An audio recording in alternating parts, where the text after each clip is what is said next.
Well, basically, when you want to increase women's participation in the labour force, which in some countries are below 50% compared to European countries about 60-70%, is one of the main issues actually would be the barriers within the family where women, in order to go into the labour force, who's going to take care of the work they're doing in the household, the so-called unpaid work. So there's always been a contradiction, because you want women to be working outside, who's going to take care of the kids, who's going to wash the dishes, who's going to send their children to, to schools, music lessons, who's going to take care of the fields, etc. You see, so childcare is an important issue.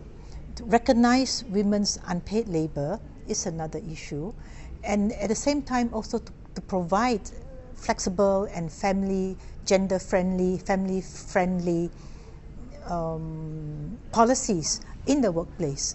So it has to actually tackle both the workplace as well as the household and the community. Well, there should be, in terms of, let's say, employment policies, there should be legislation in terms of how you create much more flexible workplace, telecommuting, teleworking, in order for women who, when they get married, because you have that, that curve, where after they reach a certain period, 26, 25, then they drop out of the labour force because they get married. So how do you have crashes in the workplace, as well as within the community, particularly for low-income women. Maybe the high-income women would be able to hire domestic workers, but the reason why low-income women, those in the lower levels, do not go to work, because once they need to cater for childcare, it's very expensive, so they might as well stay at home then, rather than go into the workforce.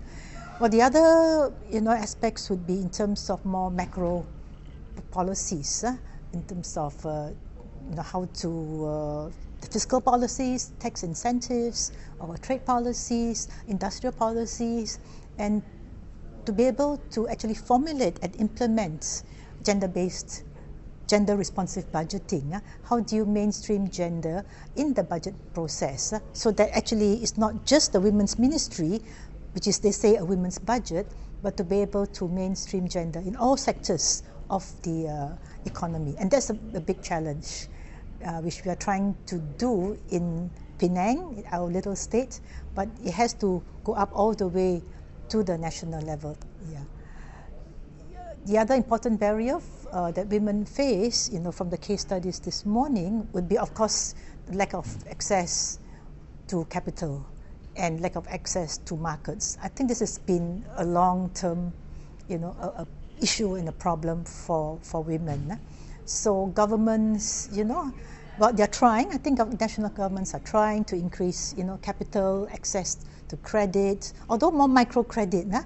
We want to go up beyond microcredit, not the small, tiny, bits of money, but a more medium and big time money. You see, so how do you have that access to capital, the information, but beyond that also the access to markets?